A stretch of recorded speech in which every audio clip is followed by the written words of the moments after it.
again, and hurrying to the front door, returned almost immediately with Mitchington. "Hope I'm not disturbing you, doctor," said the inspector as Bryce brought him in and again closed the door. "Not? All right, then.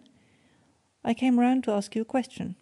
There's a queer rumour getting out in the town about that affair last week. Seems to have sprung from some of those old dowagers in the Close." "Of course," said Bryce. He was mixing a whisky and soda for his caller, and his laugh mingled with the splash of the siphon. "Of course, I've heard it."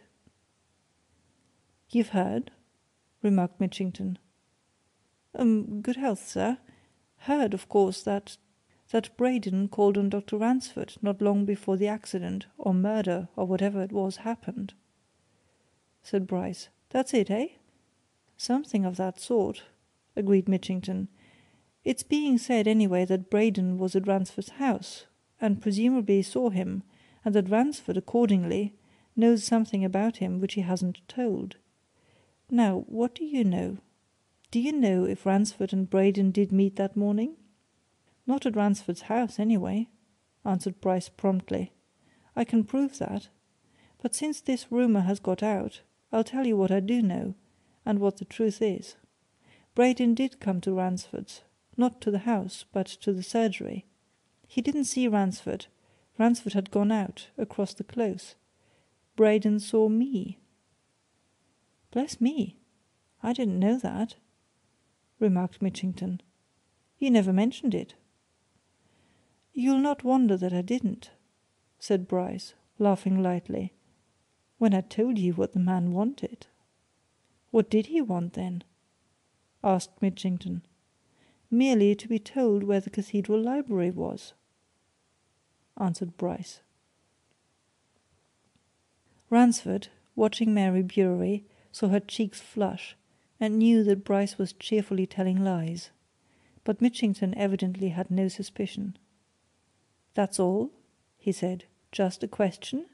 "Just a question that question," replied Bryce.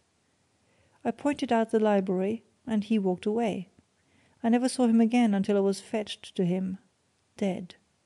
And I thought so little of the matter that well, it never even occurred to me to mention it." "Then, though he did call, he never saw Ransford?" asked the inspector.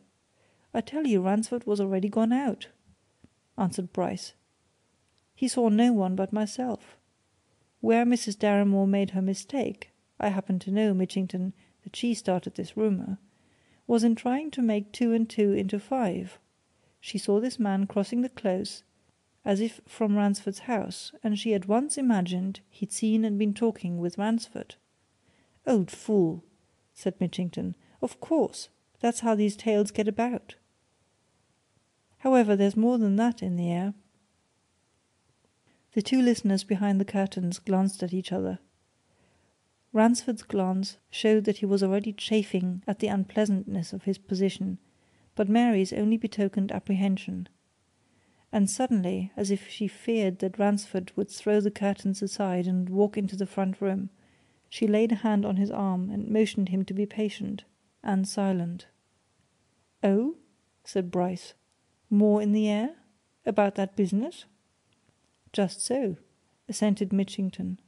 "To start with, the man Varner, the mason, has never ceased talking. They say he's always at it, to the effect that the verdict of the jury at the inquest was all wrong, and that the evidence was put clean aside. He persists that he did see what he swore he saw." "He'll persist in that to his dying day," said Bryce carelessly. "If that's all there is " "It isn't," interrupted the inspector. "Not by a long chalk. But Varner's is a direct affirmation, the other matter's a sort of ugly hint. There's a man named Collishaw, a townsman, who's been employed as a mason's labourer about the Cathedral of late. This Collishaw, it seems, was at work somewhere up in the galleries, ambulatories, or whatever they call those upper regions, on the very morning of the affair. And the other night, being somewhat under the influence of drink, and talking the matter over with his mates at a tavern, he let out some dark hints that he could tell something if he liked. Of course, he was pressed to tell them, and wouldn't. Then, so my informant tells me, he was dared to tell and became surlily silent. That, of course, spread and got to my ears. I've seen Collishaw." "Well?" asked Bryce. "I believe the man does know something," answered Mitchington. "That's the impression I carried away, anyhow. But he won't speak. I charged him straight away with knowing something, but it was no good. I told him of what I'd heard. All he would say was that whatever he might have said when he'd got a glass of beer or so too much, he wasn't going to say anything now, neither for me nor for anybody." "Just so," remarked Bryce. "But he'll be getting a glass too much again some day, and then perhaps he'll add to what he said before. And you'll be sure to hear of it." "I'm not certain of that," answered Mitchington. "I made some inquiry and I find that Collishaw is usually a very sober and retiring sort of chap. He'd been lured into drink when he let out what he did. Besides, whether I'm right or wrong, I got the idea into my head that he'd already been squared." "Squared?" exclaimed Bryce. "Why, then, if that affair was really murder, he'd be liable to being charged as an accessory after the fact." "I warned him of that," replied Mitchington. "Yes, I warned him solemnly." "With no effect?" asked Bryce. "He's a surly sort of man," said Mitchington. "The sort that takes refuge in silence. He made no answer beyond a growl." "Do you really think he knows something?" suggested Bryce. "Well, if there is anything, it'll come out in time." "Oh, it'll come out," assented Mitchington. "I'm by no means satisfied with that verdict of the coroner's inquiry. I believe there was foul play, of some sort. I'm still following things up, quietly. And I'll tell you something between ourselves I've made an important discovery. It's this on the evening of Braden's arrival at the Mitre, he was out, somewhere, for a whole 2 hours, by himself." "I thought we learned from Mrs. Partingley that he and the other man, Dellingham, spent the evening together," said Bryce. "So we did. But that was not quite so," replied Mitchington. "Braden went out of the Mitre just before 9 o'clock, and he didn't return until a few minutes after 11. Now then, where did he go?" "I suppose you're trying to find that out?" asked Bryce, after a pause, during which the listeners heard the caller rise and make for the door. "Of course!" replied Mitchington with a confident laugh. "And I shall. Keep it to yourself, Doctor." When Bryce had let the inspector out and returned to his sitting room, Ransford and Mary had come from behind the curtains. He looked at them and shook his head.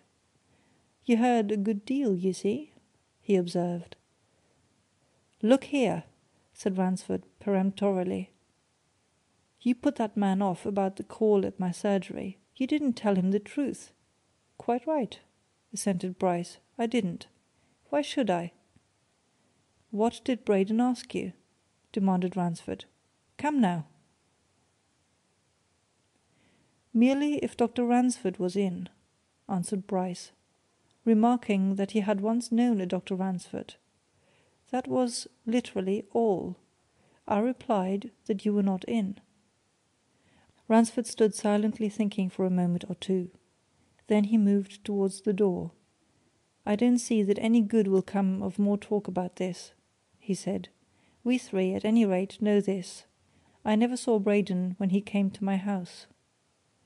Then he motioned Mary to follow him, and they went away, and Bryce, having watched them out of sight, smiled at himself in his mirror with full satisfaction.